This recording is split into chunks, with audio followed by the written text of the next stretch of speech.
Friends, आज हम P block elements के अंतर्गत ग्रुप 15 फिफ्थ ए के हैलाइड और ऑक्साइडों के बारे में अध्ययन करेंगे। वर्ग 15 की जो एलिमेंट्स हैं वो दो प्रकार के हैलाइडों का निर्माण करते हैं, ट्राई हैलाइड और पेंटा हैलाइड। दो तत्व नाइट्रोजन और बिस्मिथ जो इस ग्रुप के हैं वो पेंटा हैलाइड नहीं बनाते हैं। क्यों नहीं बनाते हैं? क्योंकि नाइट्रोजन परमाणु जो है उसमें डी कक्षक का अभाव होता है। डी कक्षक का अभाव होने के कारण ये अपनी संयोजकता का विस्तार नहीं कर पाता, इसलिए नाइट्रोजन का पेंटा हैलाइड नहीं बनता। और बिस्मिथ जो एलिमेंट्स हैं वो अक्रिय युग्म प्रभाव के कारण, क्योंकि इसका अक्रिय युग्म प्रभाव होता है और यक्रिय युग्म प्रभाव के कारण NH के इलेक्ट्रॉन बॉन्ड निर्माण में भाग नहीं ले पाते हैं। इसलिए केवल Np के जो 3 इलेक्ट्रॉन हैं वही हैलोजन के साथ बंध बना सकते हैं। इसलिए बिस्मिथ पेंटा हैलाइड का निर्माण नहीं करता। जैसे NF3 और NCl3 ज्ञात होते हैं, जबकि NCl5 अज्ञात है। उसका रीजन यह है क्योंकि नाइट्रोजन जो परमाणु है उसके पास डी कक्षक नहीं है, इसलिए ये अपनी संयोजकता का विस्तार नहीं कर पाता। नाइट्रोजन हैलोजन के साथ Br5 और I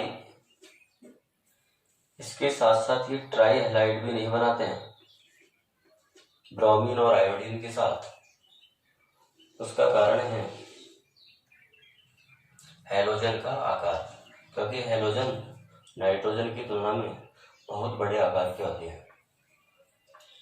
इसके बाद यदि हम देखें तो फास्फोरस के 2 हैलाइड बनते हैं, ट्राई हैलाइड भी पाया जाता है और पेंटा हैलाइड भी पाया जाता है,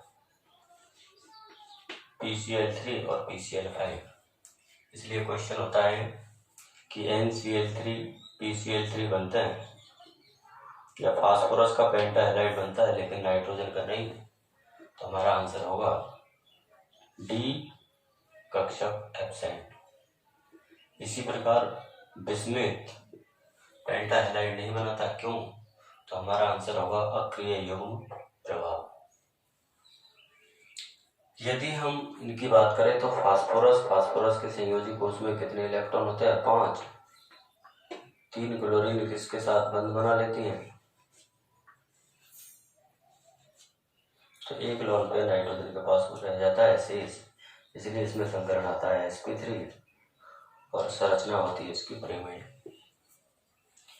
पेंटा हैलाइड की बात करें तो NH में 2 इलेक्ट्रॉन है और इसके P में 3 इलेक्ट्रॉन है। फास्फोरस के पास रिक्त डी कक्षक है, रिक्त डी कक्षक होने के कारण S से 1 इलेक्ट्रॉन इस P में चला जाता है, जिससे 5 क्लोरीन इसके साथ बंध बना लेती हैं।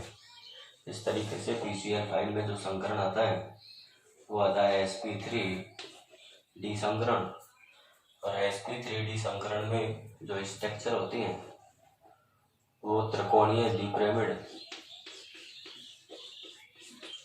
त्रिकोणीय द्विपिरामिड इसकी संरचना होती है, जिसको हम इस तरीके से इसकी संरचना को बनाते हैं। 3 क्लोरीन और 2 क्लोरीन। इसके अंतर्गत ये 3 बंध कोण हैं वो 120 डिग्री के और 2 बंध कोण 90 डिग्री के होते हैं।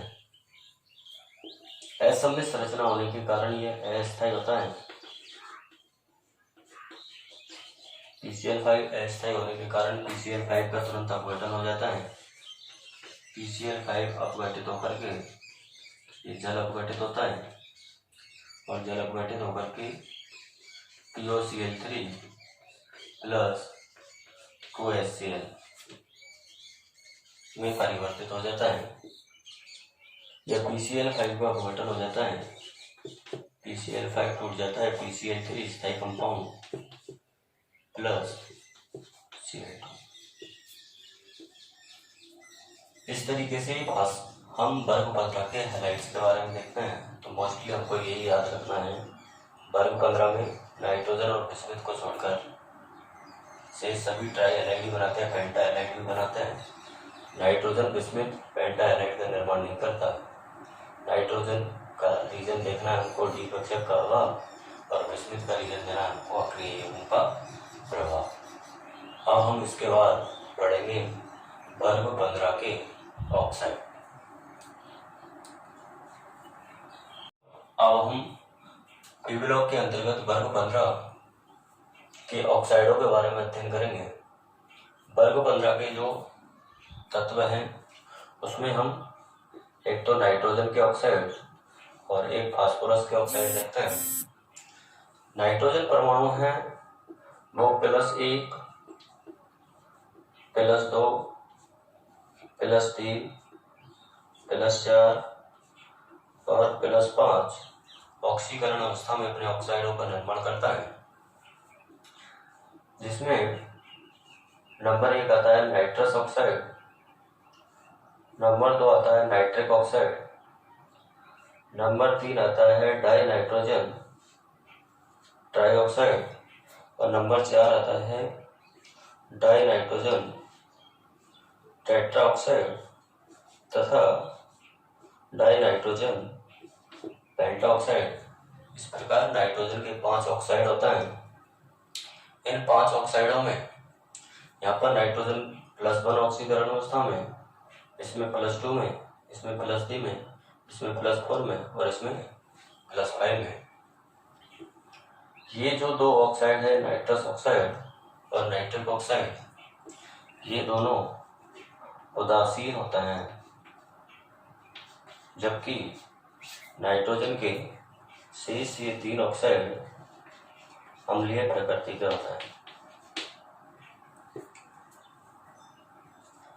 जब भी हम ऑक्सीकरण अवस्था के मान में वृद्धि देखते हैं, ऑक्साइडों की ऑक्सीकरण अवस्था का मान बढ़ता है। ऑक्साइडों में एक ही तत्व के ऑक्साइड हो और उनका ऑक्सीकरण अंक बढ़ रहा है तो हम कह सकते हैं उसके अम्लीय गुण भी बढ़ेंगे, अर्थात ऑक्सीकरण अवस्था समानुपाती होती है अम्लीयता।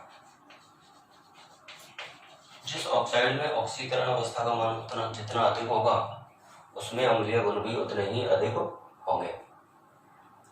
नाइट्रोजन के ये 3 ऑक्साइड अम्लीय प्रकृति के होते हैं। इसका एक रीजन भी है कि यदि हम इनके ऑक्साइडों जैसे N2O3, N2O4 और N2O5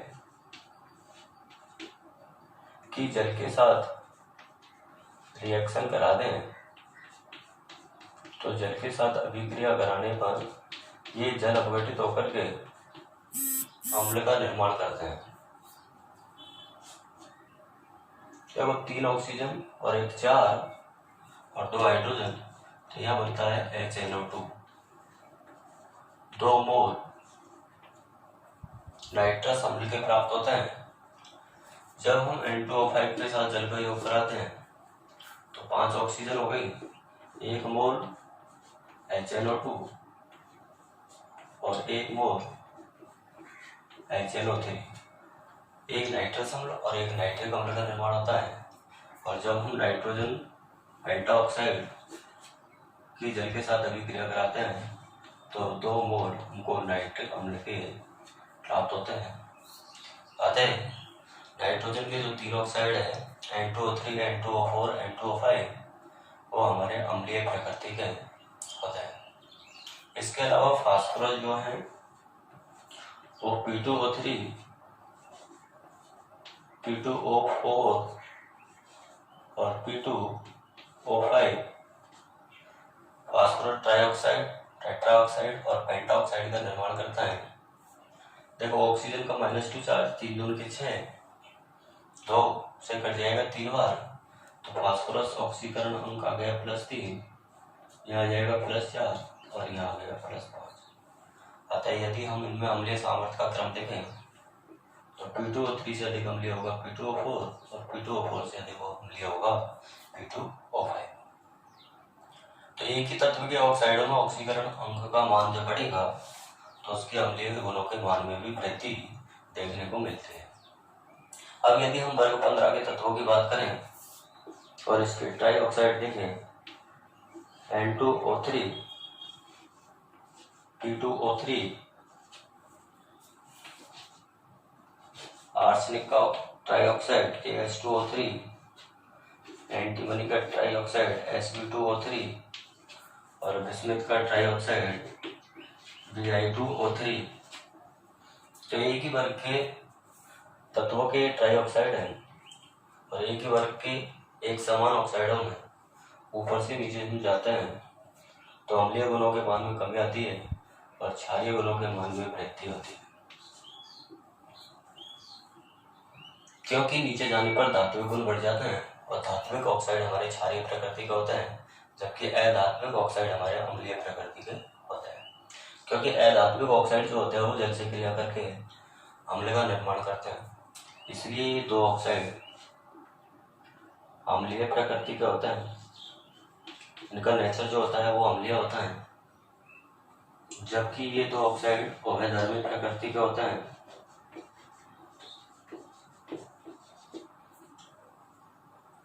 और बिस्मिथ ऑक्साइड जो धात्विक गुण के अंतर्गत धात्विक ऑक्साइड है, ये हमारा क्षारीय ऑक्साइड होता है।